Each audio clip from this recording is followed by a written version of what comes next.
Hi everybody, this is Lara with your free daily update for Bitcoin, Ethereum and XRP. I'll try and keep this real quick today. It's been a pretty eventful day and I had a fantastic surf session in the water in the morning for a few hours, and then we had internet problems, so that's why this is so late.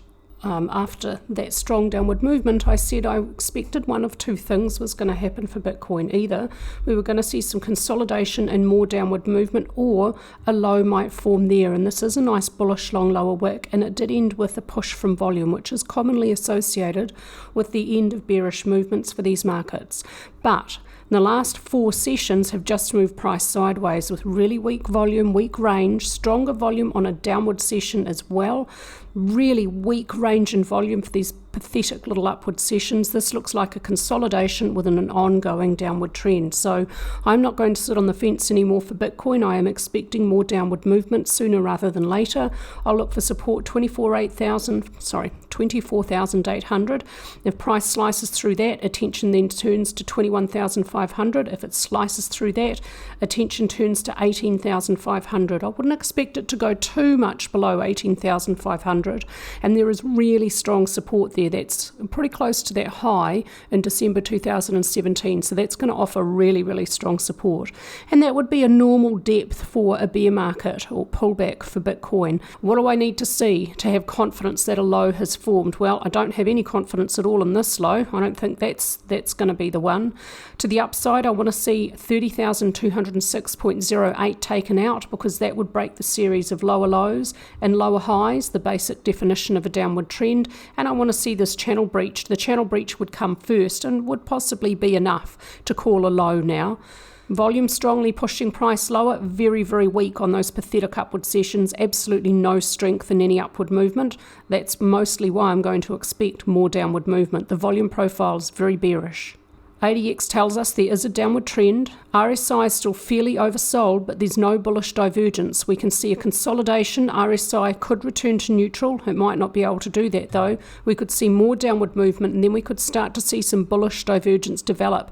And after RSI has reached reasonably oversold, if we see that, then I'm going to start to have confidence that a low is forming for Bitcoin. For Ethereum, my Elliott wave analysis is extremely bullish. I see a third wave at cycle degree, and within it, in that, primary 1, primary 2, and primary 3. Primary 2 was a 0.83 correction of primary 1. That's a really normal depth for a second wave for these markets. Minor 2 was an 84.3 correction of minor wave 1, again a normal depth, to be somewhere in the 80 to 90% range. So let's expect this second wave is likely to continue lower. And I'll be looking out for support at the lower edge of the base channel from the start of 1 to 2 with a copy on 1. Lower degree second waves, not always, but more often than they don't, find support or resistance at a base channel. So that's what I'm using the base channel for. Minute 2 may not move beyond the start of 1, below 1074.4. Here's the daily chart. The structure of minute 2, a zigzag, A, expanded flat for B. Impulse unfolding lower for C, currently in a little fourth wave correction, which may not move into wave 1 price territory above 1800.89. When this little fourth wave is done, I expect a short, sharp thrust to the downside for the fifth wave, and then I'll be looking for bullish divergence.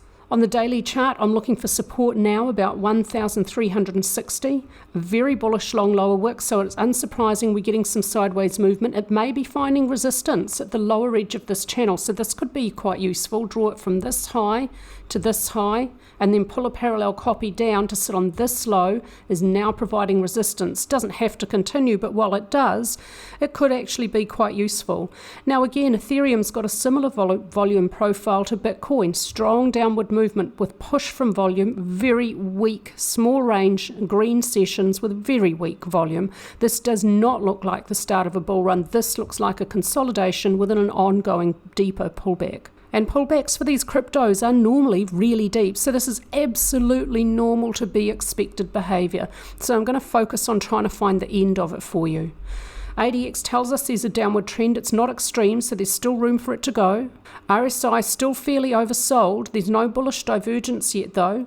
I'd expect we might see the consolidation end, a sharp downward thrust, and then I'll be looking to see if some divergence develops between price and RSI. And if we do see it, then we could have the low. Money flow also reached oversold. It's back in neutral territory. I'll be looking for divergence here for this one as well. For XRP, I'm a little bit skeptical though that this low could actually be in. Now, they could all make new lows, but this sharp upward thrust here back into the price territory of this movement here makes me suspect that maybe XRP has found a low. And there is a morning doji star here, not a very good one though. This candlestick barely closes into the body of this one, and certainly not more than halfway. So it's technically a morning doji star, but it's a particularly weak one. But there is a bullish reversal pattern there. The volume profile is really bearish though. Strong volume pushing price lower, and rather weak volume and small range days on upward sessions. ADX tells us there's still a downward trend for XRP. RSI reached reasonably oversold. It's returned to neutral now. Money flow reached oversold. And it exhibits bullish divergence from this peak, or this trough to this trough. The corresponding closing points for price. Price closed lower at this point, but money flow is higher. There is some bullish divergence here to support the view that we might have a low for XRP.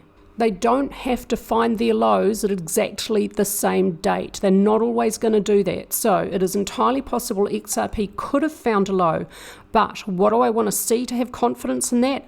I want to see a new high above 0.6650, because that would break the trend of lower highs and lower lows, which is the basic definition of a downward trend. So if we see a new high by any amount, doesn't have to be a close, any amount at any time frame above 0.6650, then I would have a little bit of confidence we might have a low for XRP. After that, I want to see this extremely conservative channel breached to the upside.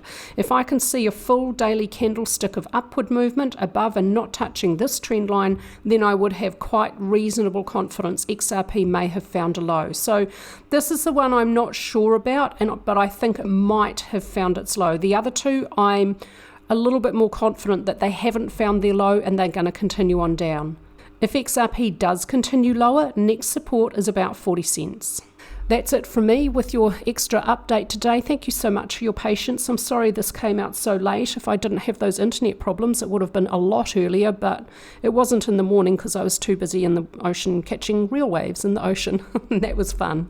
Okay, so thank you all very much for your engagement. Thank you for your support. And I should have said this earlier, but just a reminder, we do still have that new Elliott Wave analysis of the gold cash market 5 times a week by Jack Frost, fully supported by me.